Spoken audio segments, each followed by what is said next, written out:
మహాపరిశుద్ధుడును మహోన్నతుడైన యేసుక్రీస్తు వారి పుణ్యనామములో ప్రియులారా, మీ అందరికీ వందనములు. దేవుని వాక్యము ధ్యానిందాము. 2వ దినవృత్తాంతాల గ్రంథం 31వ అధ్యాయము 21వ వచనం. తన దేవుని ఆశ్రయించుటకై దేవుని మందిర సేవ విషయమందేమి, ధర్మశాస్త్ర విషయమందేమి, ధర్మమంతటి విషయమందేమి, తాను ఆరంభించిన ప్రతి పని అతడు హృదయపూర్వకముగా జరిగించి వర్ధిల్లెను. ప్రియమైన దేవుని బిడ్డలారా, పరిశుద్ధాత్మ దేవుడు ఈ ఉదయకాల సమయంలో మనందరితో మాట్లాడునుగాక. ఇక్కడ అతడు హృదయపూర్వకంగా వర్ధిల్లెను అని వ్రాయబడి ఉన్నది. ఎవరైనా? హిజ్కియా రాజు.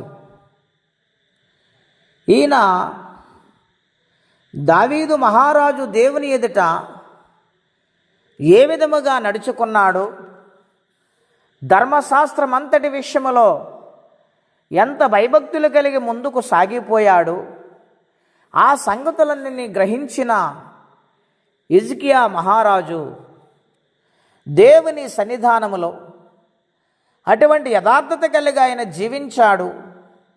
ఆయన రాజ్యపు పరిపాలనలో ఎన్నో అభివృద్ధి ఆశీర్వాదాలు దేవుడు చేసినట్లుగా ఈ లేఖనాల్లో మనం చూస్తూ ఉన్నాము. కారణమేమిటి? దేవుడు అంత తోడుగా ఉండి ఆయన నడిపించటానికి కారణం ఏమిటంటే అతడు దేవుని ఆశ్రయించాడు. మనుష్యుల వైపు, ఇతర రాజ్యాల వైపు ఆయన చూడలేదు, కానీ దేవుని వైపు చూశాడు. దేవుని సన్నిధిలో ఎవరు యథార్థంగా రాచరిక పరిపాలన చేశారో, వారు ఎంతగా ఆశీర్వదించబడ్డారో గ్రహించుకున్నాడు. దేవుని బాధ పెట్టిన వారిని గూర్చి కాదండి, దేవుని సంతోషపరిచి మహిమపరిచే వారిని చూశాడు. గనుక ఆయనకు దేవుడు తోడయుండి ఆయన రాజ్య పరిపాలనలో ఎన్నో ఆశ్చర్య కార్యములు దేవుడు చేసుకుంటూ వచ్చారు. ఆయన ఆశ్రయించి ఆయనను ఘనపరిచినట్లుగా ఈ లేఖనాల్లో మనం చూస్తున్నాం. దేవుని మందిర విషయములోనేమి, ఆయన సేవా విషయములోనేంటి, ధర్మమంతటిని ధర్మశాస్త్రములోనూ కూడా ఆయన యథార్థంగా జరిగించాడు ప్రతి పనిని. గనుక ఆ యథార్థతను, ఆ హృదయమును చూసిన దేవుడు ఆయన్ని వర్ధిల్ల చేసినట్లుగా లేఖనాల్లో మనం చూస్తున్నాం. కాబట్టి ప్రియమైన దేవుని బిడ్డలారా, దేవుడు మనలను ఎంతగానో ప్రేమిస్తూ ఉన్నాడు. ఆరంభ దినాలలో ఎంతో భయభక్తులు కలిగి దేవుని యొక్క సన్నిధానములో కన్నీరు కారుస్తూ ప్రార్థించిన దినాలు మన జీవితంలో ఉన్నాయి. ఆ కష్టాల నుండి, ఆ ఆర్థిక పరిస్థితుల నుండి, ఆ సమస్యల నుండి విడిపించి మంచి స్థితి కావాలని ప్రార్థించిన దినాలు ఎన్నో ఉన్నాయి.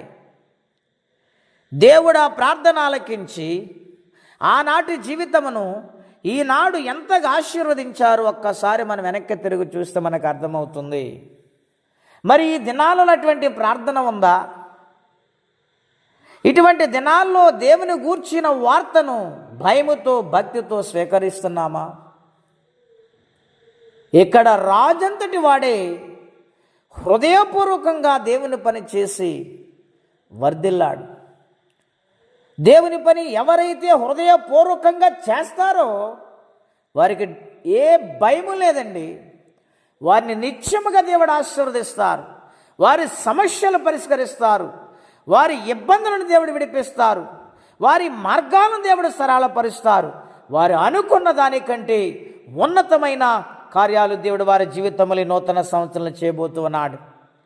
కాబట్టి హృదయపూర్వకంగా దేవుని యొక్క పరిసరినందు, దేవుని యొక్క వాక్యమందు, దేవుని సహవాసమందు నిలబడగలిగితే దేవుడు జయం అనుగ్రహిస్తారు. హిజ్కియా వలె ఆశీర్వాదం అనుగ్రహిస్తారు, ఆయుష్ను అనుగ్రహిస్తారు. కాబట్టి దేవుని యొక్క సన్నిధానములో నమ్మకంగా బ్రతుకుదాం, ఆయన రాజ్యమునకు వారసులుగా మారదాం. అట్టి కృపా తీర్మానం పరిశుద్ధాత్మ దేవుడు మనందరికీ దయచేయునుగాక. ప్రార్థనండి. అత్యంత కృప కలిగిన దేవా, మహోన్నతమైన మీ నామం కొరకే వందనాలు. నాయన హిజ్కియావలె మేమందరము హృదయపూర్వకంగా నీ పని చేపట్లుగా మార్చండి. ఈ దినము దీవెనకరంగా మార్చండి. సునామలు అడుగుచున్నాము తండ్రి, ఆమేన్. ఘనమైన స్తుతిగానమా